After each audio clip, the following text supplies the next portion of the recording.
Cuando lo miramos en la cancha, al jugador, ¿cómo era? ¿Qué jugaba? Un jugador agresivo, encarador, y que miraba el arco nada más.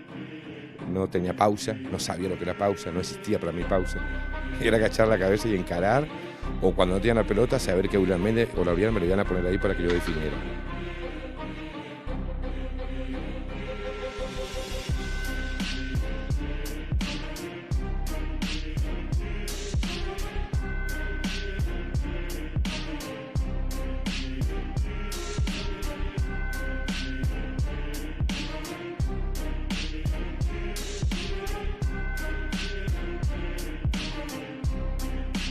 Ahí está el llamado, a ver si aparece Carlito Maldonado. ¡Dentro vino! ¡Vino Carlitos!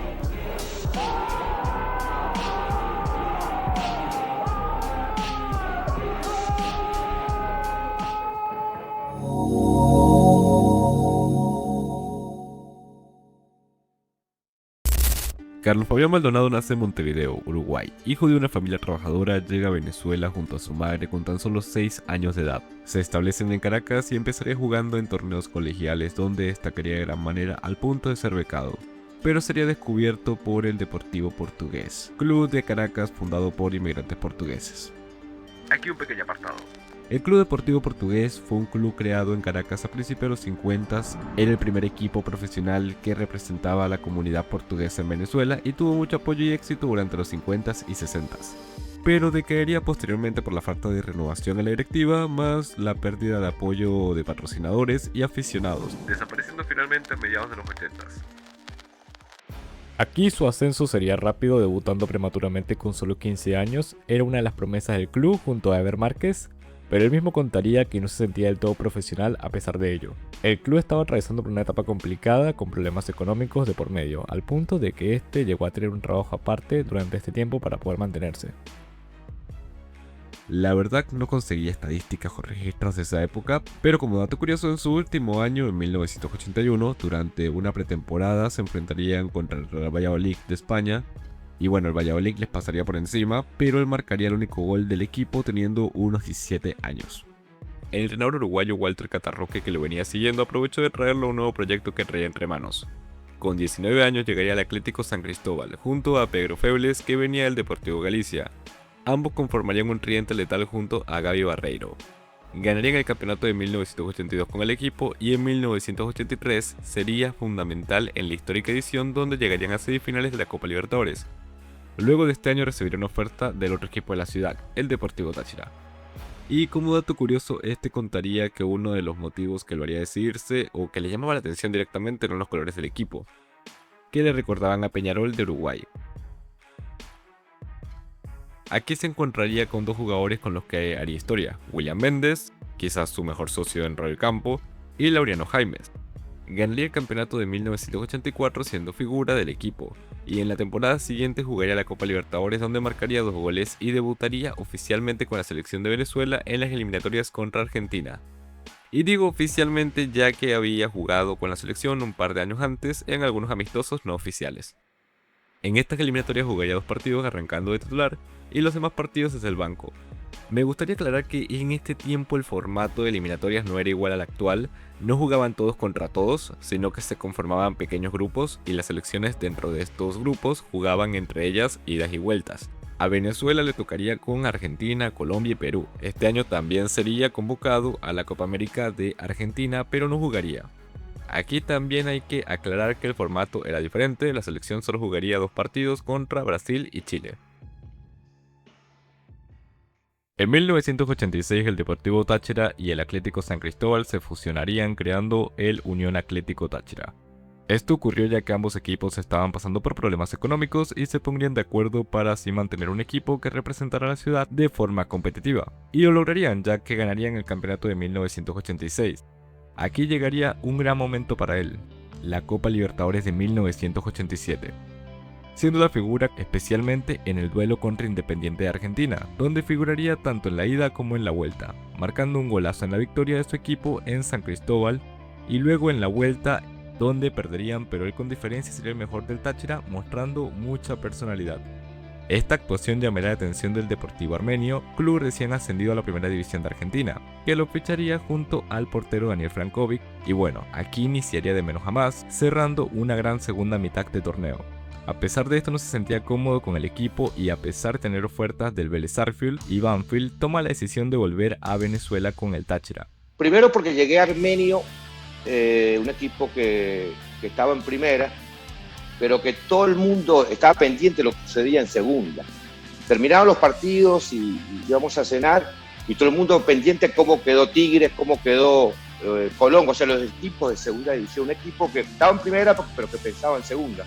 Okay. Entonces, claro, yo venía de Táchira, Atlético San Cristóbal, de competir, de aspirar a Copa Libertadores. Entonces, los directivos de Táchira fueron a una reunión a Buenos Aires por el tema de la Copa y ahí me contrataron. Entonces, claro, ya no había forma de voltear mi decisión. Pero yo creo que sí, creo que tenía que haberme quedado una prueba más en otro equipo y me aceleró el regreso. Con el Táchira jugaría la Copa Libertadores en 1988 y lograría el subcampeonato. En 1989 tendría, a mi gusto, el mejor año de su carrera, jugando la Copa Libertadores, donde sería figura del equipo, marcando en la fase de grupos un gol en la derrota contra Bahía de Brasil, una asistencia en la victoria contra Fluminense de Brasil y un mítico gol frente al Marítimo, que por cierto tiene el récord de ser el gol más rápido del club en la Copa Libertadores. Pero donde destacaría de manera diferencial sería en octavos de final contra el equipo de Sol de América de Paraguay, donde caerían en la ida 3-0, pero en la vuelta tendría una noche soñada marcando un hat-trick para empatar la serie y llevar el duelo a penales. Luego perderían en la tanda de penales, pero bueno. El árbitro tuvo que ir a poner orden. Ataca Táchira, Laureano otra vez centro, cabezazo.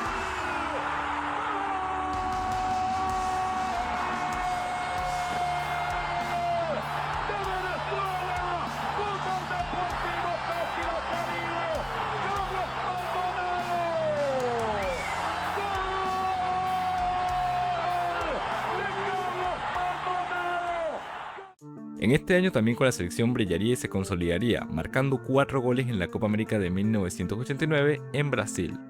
Como dato curioso, antes de la Copa tuvieron unos partidos de preparación en España y le marcó un gol al Real Madrid Castilla. Bien curioso, pero bueno, para aclarar, más allá de ser el filial del club en ese momento, estaba en segunda división y tenía a los mejores prospectos del equipo en el partido. Ya volviendo a la Copa América, la verdad que todos fueron golazos, doblete frente a Colombia, uno frente a Perú y el más recordado, el gol del debut contra Brasil, que significó el primer gol en un torneo oficial de Venezuela contra Brasil, quedando como el segundo máximo goleador del torneo en igualdad de tantos con el uruguayo Rubén Sosa y solo siendo superado por Bebeto, que marcó 6 goles. Aunque con la diferencia de que ellos jugarían más partidos, ya que llegarían hasta la final tanto Uruguay como Brasil, lo cual para mí le da más mérito. Se llama la América de México. Me pusieron $1 millón, porque el pase era mío. Y una mensualidad, entre sueldo y todo, creo que daba $1,500,000, $1,500,000. Y cuando me llamaron, claro, en la noche compré 10 apartamentos en Margarita, 10 en Caracas, 10 en San Cristóbal. O sea, la plata ya la tenía gastada. Ya estaba gastada. No, estaba gastada. Y a los 3 días me llamaron, contrataron a Romerito, aquel 10 paraguayo. Sí, sí. Entonces, claro, el pasaporte pesó muchísimo.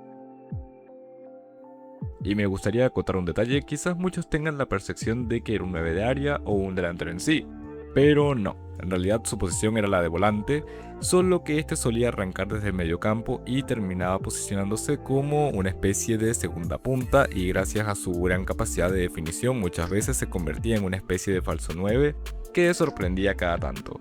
Era un jugador muy determinante al punto de ser el máximo goleador en fases finales del Deportivo Táchira con 16 goles, para que tengan una idea. También jugaría las eliminatorias de este año, siendo una de las figuras del equipo y daría una asistencia contra Chile. En el año 1990 ficha por el Independiente Santa Fe de Colombia, club que contaba con grandes figuras de la época, pero aquí empezaría su decaída. Llegaba muy motivado, le estaban llevando con calma ya que querían que se adaptara a la altura y condiciones climáticas de Bogotá, pero la ansiedad por jugar lo hizo presionar para jugar desde el arranque y bueno, venía acarreando algunas molestias físicas y se extralimitó, por así decirlo, lesionándose y de aquí pues no podía recuperarse. Volvería a Venezuela para su recuperación y con el Táchira volvería a retomar confianza, llegando a tono para jugar la Copa América de 1991, donde sería uno de los líderes del equipo, pero ya no era el mismo. Tras la lesión, había perdido la capacidad explosiva que lo caracterizaba, su juego se volvió más medido y le costaba mantener el ritmo. A pesar de ello, al año siguiente, en 1992, le llegó una oferta del Fluminense de Brasil y acepta. Le dan el número 10 en la espalda y un gran recibimiento. Arranca bien, pero poco a poco se fue diluyendo. Las molestias físicas se presentarían y solo le daría para jugar 15 partidos, anotando 2 goles. Decidiría volver a Venezuela, llegando al Unión Deportivo Lara, donde venía con menos presión para aportar experiencia y bueno, aquí retomaría un poco el ritmo. Y en la temporada 93-94 ficharía por el Caracas Fútbol Club. No existía esa rivalidad. Tenía 3-4 operaciones ya encima. Aporté más experiencia, más consejos. Tenía los 2 mejores volantes del país de ese momento, que era Gaby y Gerson. Pero no había esa rivalidad. Todavía existía la rivalidad Marítimo-Táchira. Cuidado, hoy respeto, porque yo viví como técnico, la rivalidad, lo mediático que fue Caracas-Táchira. Lo lindo que es hoy ese clásico, pero yo no cambio Marítimo-Táchira. Exacto. No cambio. Se jugaba con un cuchillito aquí en la boca. Eso era bravis.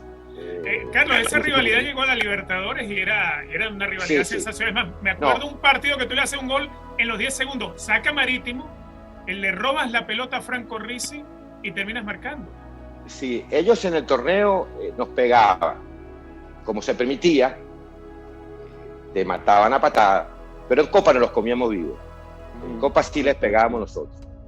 Porque claro, en Copa era televisado, los árbitros respetaban más. Eso si en el torneo local te mataba.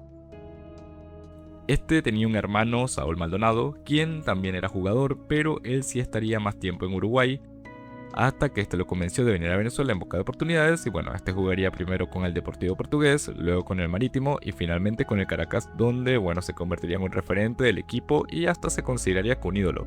Así que sí, los 2 hermanos jugaban el clásico en bandos opuestos. Aunque bueno, en ese entonces el clásico no era lo que es hoy en día realmente. Como dato curioso, durante ese tiempo tendría una oferta del Sporting de Gijón de España, pero querían que jugara de 9 y no se sentía cómodo como 9 ya en este punto, así que no se daría. El paso de Maldonado por el Caracas sería breve, ya que se iría otra vez a Táchira, pero esta vez para jugar con el San Cristóbal, un equipo recién ascendido a primera donde jugaría sus últimos partidos y se retiraría forzado por las lesiones con tan solo 32 años. No poder comparar, yo sé que es difícil, Carlos, en las épocas, pero había mucha más calidad antes al actual futbolista venezolano. Yo creo que no, que siempre hemos tenido la materia prima, siempre, toda la vida. Antes, ahora, lo que sí antes había un poquito más de amor propio. O sea, se jugaba un poquito más con la piel. Hoy hay que adaptarse a todo, a los nuevos periodistas, a todo hay que adaptarse. A los nuevos jugadores, a la nueva forma de pensar, pero no se puede comparar. Yo creo que siempre hemos tenido buenos jugadores. En mi época, hoy Bernardo Añor costaría fortuna, William Méndez, Laureano. Claro, es que yo voy a eso, Carlos, es que hizo a lo mejor William Méndez, Carlos Maldonado, pero Gallego, hoy sería jugando en super equipo, probablemente. Pero ¿no? Gallego, hoy Machisi y Soteldo valen también una pelota plata. O sea que claro, siempre hemos tenido. Pero y después tú me vas atrás. Sí, tú me vas un ciclo atrás. Gaby, Gerson, ¿cuánto costaría? Gaby Miranda, Gerson Díaz, ¿cuánto costaría? Siempre hemos tenido. Hoy con más herramientas, hoy con más apoyo, hoy los medios de comunicación te permiten que te conozcan más. Entonces, hay que entender, cómo ha crecido o cómo ha cambiado la vida hay situaciones que hoy he tenido jugadores que empatamos en casa o a veces perdemos y salen escuchando música. Y tienes que adaptarte, que hoy es así. O sea, en mi época te matan. En mi época te encierran en el vestuario los grandes y te caen a trompadas. Y no cenabas, y te ibas para tu casa y no cenabas. No comías. No comías. Cuando perdías en casa no comías. Y esto ha cambiado. hay que entenderlo. Si ustedes hubiesen tenido el apoyo que pudieron contar las nuevas generaciones, giras en el exterior, viajar en primera clase, hoteles 5 estrellas, entrenamiento, un psicólogo, un cuerpo médico, un preparador físico, un cuerpo técnico amplio, ¿ustedes creen que hubiese marcado diferencia, que esa generación con el talento que tenía y el amor propio y el amateurismo, siendo sustentada por una estructura, le hubiese podido ir mejor? Sí, sin duda, no me cabe. Lo que sí, claro, no era fácil. Por delante tenías Careca, Bebeto, Dunga, el otro. O sea, había muchas figuras en Argentina, en Brasil. Había muchas figuras, o sea, grandes figuras, pero no me cabe ninguna duda que en mi época, de los 80, con mayores herramientas, hubiésemos dado más pasitos para el bienestar futbolístico de lo que es hoy el fútbol nuestro. Se convertiría en entrenador y lograría una carrera notable dirigiendo equipos como Nacional Táchira, Unión Atlético Maracaibo, Mineros o Zulia, además del Deportivo Táchira, donde obviamente pues dirigió, y en Copa Libertadores también logró trascender, además de ganar alguno que otro título. Así que como técnico también le fue muy bien realmente. Y creo que ni siquiera es necesario mencionarlo, pero es el padre de Giancarlo Maldonado, que terminaría convirtiéndose en uno de los mejores delanteros de la historia de Venezuela y el tercer máximo goleador de la selección hasta ahora. Con el Táchira marcó 91 goles según diferentes registros, y en su carrera no hay registro oficial, pero al menos unos 120 a 130 goles. Que para no ser delantero en sí, y el tema de las lesiones que acortaron su progresión, no está nada mal. Y bueno, yo aquí coloqué los que pude conseguir, pero la verdad que ni siquiera está su mejor gol. Pero para mí el más bonito se lo hice a un equipo de Carabobo, no me acuerdo cómo se llamaba. 2 veces sombrerito al mismo jugador. Y después le pegué sin caer y me expulsaba el otro palo. Para mí fue un gol más que he hecho en mi carrera. Pero como no había Instagram, no había televisión, no había nada, nadie lo pudo ver, solamente lo que estamos ahí, nada más, no quedó ni grabado. Muchos de estos partidos ni siquiera fueron transmitidos o hay un registro en la rec. Me hubiera gustado tener más partidos para poder mostrarles más de cómo jugaba, pero bueno, la verdad es que no se consigue mucho de esa época. Y bueno, para aprovechar un poquito, miren un conteo de túneles, caños, roliños, canetas, galletas o como le digan donde estés. Era algo que le encantaba y bueno, por partido siempre buscaba hacer al menos uno. Otra cosa que es curiosa es lo buen cabeceador que era para ser, digámoslo así, relativamente bajo. Medía alrededor del 1,67 m y aún así tenía un buen salto y técnica de cabeceo. Espero les haya gustado el video, la verdad quería aportar alguna información extra, algunas cosas de repente un poco más curiosas. Y bueno, me hubiera gustado conseguir más partidos como lo mencioné anteriormente, ya que hubiera sido más interesante aportar otras cosas que también tenía. Pero bueno, es lo que se puede hacer con lo que hay. Pero igual espero que en los comentarios ustedes puedan aportar sus anécdotas, si lo vieron jugar o incluso si lo conocieron, llegar a contar cómo fue la experiencia. La verdad es muy bueno que aporten ese tipo de cosas, ya que le dan un toque enriquecedor a los comentarios para que pueda llegar a tener más contexto ciertos temas o tener más información al respecto de ciertas cosas. Con respecto al tema de si se puede considerar venezolano o no por haber nacido en Uruguay y tener origen uruguayo, la realidad es que sí, realmente sí, porque él mismo varias veces ha declarado que él se siente venezolano netamente, ya que se formó, crió, su cultura, su educación, todo es en Venezuela y vivió gran parte o toda su vida en Venezuela realmente.